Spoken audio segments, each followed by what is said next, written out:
ये कहानी है एक लड़के साहिब आलम की, जिसका परिवार दिल्ली के सीमापुरी इलाके में रहता है। 1971 से पहले ये बांग्लादेश में रहा करते थे, लेकिन एक तूफान में उनके घर बार और उनके खेत खलिहान सब उजड़ गए। उसके बाद ये दिल्ली के लगे हुए इलाके में ये और इनके जैसे 10,000 और परिवार वाले लोग बसने चले आए। अब इनके जीवन जीने का एकमात्र सहारा है और वो है कूड़ा बीनना। आपके इस पार्ट के शुरुआत में लेखिका अनीस जंग की मुलाकात साहिब आलम और उसके कुछ और दोस्तों से होती है, जिसके बाद आपकी ये पूरी कहानी में क्या है वो सब मैं आपको समझाने वाला हूँ। तो अगर आप हमारे चैनल पे पहली बार हैं और वीडियो को पहली बार देख रहे हैं तो चैनल को सब्सक्राइब करके जुड़ जाइए हमारे साथ, ताकि आप बाकी वीडियोस भी बहुत आसानी से देख पाएँ। अब मैं समझाना चालू करता हूँ आपको इस चैप्टर की पूरी कहानी। One day, narrator meets Sahib in the morning. एक सुबह लेखिका की मुलाकात साहिब से होती when he comes to find coins and other things from the garden. जब वो coins और बाकी चीज़ें ढूंढने के लिए आया था कूड़े से।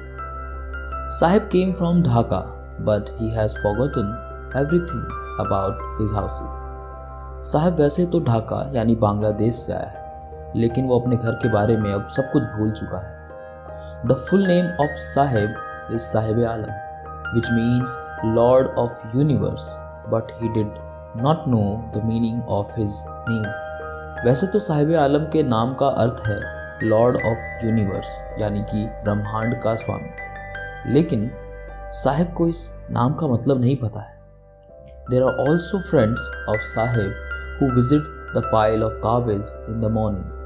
वहाँ पर साहिब के और भी दोस्त हैं जो उसी के साथ उन कूड़े के ढेरों पर जाते हैं। None of them had sleepers and none of them even went to school because there were no schools around their houses. ना तो उनमें से किसी के पास भी चप्पलें हैं और ना ही उनमें से कभी कोई स्कूल गया है, क्योंकि उनके घर के आसपास कोई स्कूल है ही नहीं। यहाँ आपको इतने में 2 सवालों के जवाब मिल चुके हैं, जहाँ पर अगर क्वेश्चन यह आता है कि लेखिका अनीस जंग की मुलाकात साहिब आलम से कहाँ हुई, तब आप लिख सकते हैं, और वो स्कूल क्यों नहीं जाते हैं ये भी आप लिख सकते हैं। और एक सवाल और भी अगर आ जाता है कि आखिर साहिब आलम के नाम का मतलब क्या है और वो कहाँ से आया है, तो उसका जवाब भी आपको यहाँ पर मिल चुका है। अब कहानी में आगे बढ़ते हैं। All the children came to pick up the garbage in the morning and by the afternoon all the children disappeared from there. वो सारे बच्चे सुबह कूड़ा उठाने के लिए आते हैं और दोपहर होते ही वो सब फिर से वहाँ से गायब हो जाते हैं। Sahib and all his friends live in Simapuri. Simapuri is area outside of Delhi, where there is no sign of development, education and cleanliness at all. Sahib और उसके दोस्त सीमापुरी में रहते हैं। सीमापुरी बाहरी दिल्ली का एक इलाका है जहाँ पर ना ही तो कोई विकास के निशान मौजूद है, ना ही शिक्षा के और ना ही साफ सफाई के। All came to India from Bangladesh in 1971. No one had any document. They used to take some food on the ration card and vote in the election. वो सभी लोग जो सीमापुरी में रहते हैं वो सब बांग्लादेश से 1971 में आए थे। उनमें से किसी के पास किसी प्रकार के कोई कागजात नहीं हैं, बस उनके पास राशन कार्ड है जिससे उन्हें खाना मिल जाता है और वो चुनाव में वोट डालते हैं। Women and children all lived in torn old clothes. All the people have their houses made of clay which was made from tin. बच्चे हों, महिलाएं हों, सभी के पास पहनने के लिए वही फटे कपड़े हैं जिन्हें पहनकर वो रहते हैं।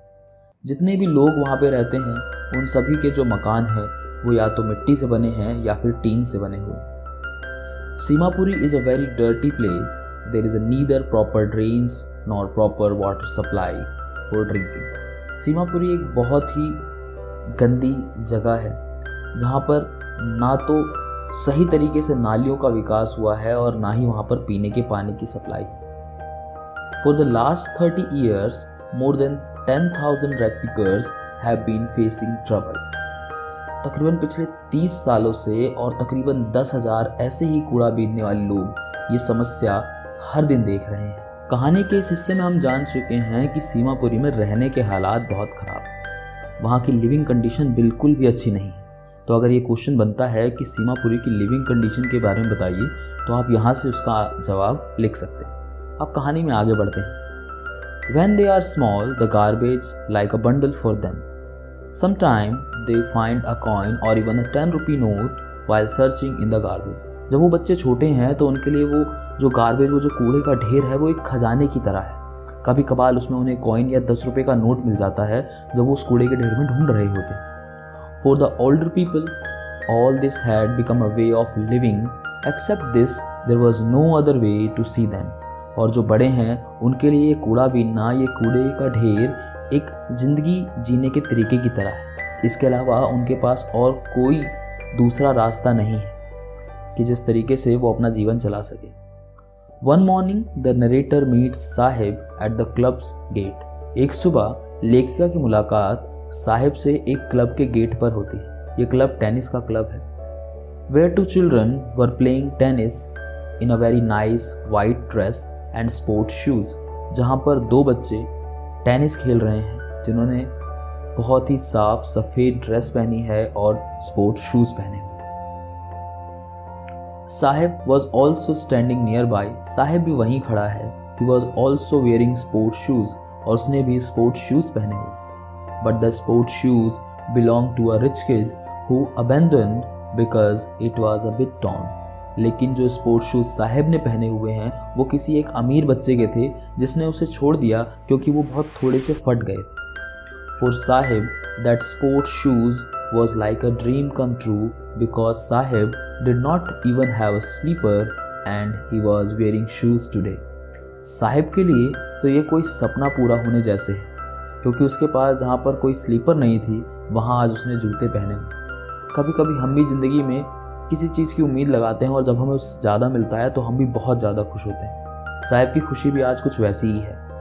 After a few days Sahib start working at tea stall where he gets 800 per month and 3 meals a day. कुछ दिनों बाद साहिब जो है एक चाय की स्टॉल पर काम करना चालू कर देता है जहां उसे हर महीने के काम करने के 800 रुपये मिलते हैं और दिन में 3 टाइम का खाना भी. He was happy there but still found his canister which was given by his boss to sell tea. He felt heavy with the work of rag pickers. अब वो वहाँ पर खुश है लेकिन उसका जो कनिस्तर है जो उसके मालिक के द्वारा उसे चाय बेचने के लिए दिया गया है वो उसे भारी महसूस होता है अपने उस प्लास्टिक के रैक पिकिंग वाले बैग से. यहाँ पर एक चीज़ समझ में आती है कि जैसे अब साहिब जो है वो बड़ा होने लगा है और अब उसकी वो आज़ादी वाली दुनिया एक नौकरी वाली दुनिया में बदल गई है. हम सभी की ज़िंदगी में भी कुछ ऐसे ही बदलाव होते हैं लेकिन यहाँ पर जो जीवन का संघर्ष हमें देखने को मिल रहा है हमने उससे बहुत बेहतर ज़िंदगियाँ पाई हैं.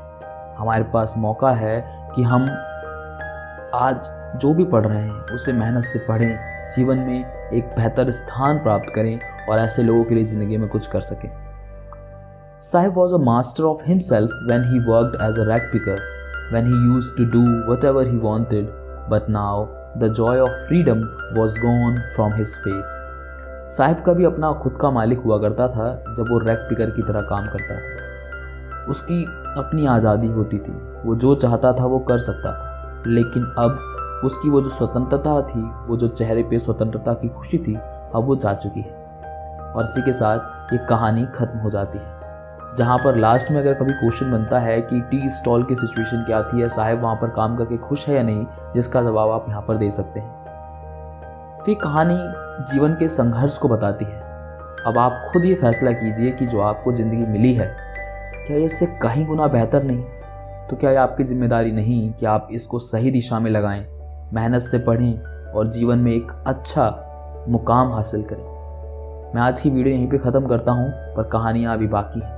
इस वीडियो को कर देना शेयर अपने क्लासमेट और दोस्तों के साथ क्योंकि ज्ञान बांटने से बढ़ता है. मैं मिलूंगा बहुत जल्द अगले वीडियो में. तब तक के लिए नमस्कार.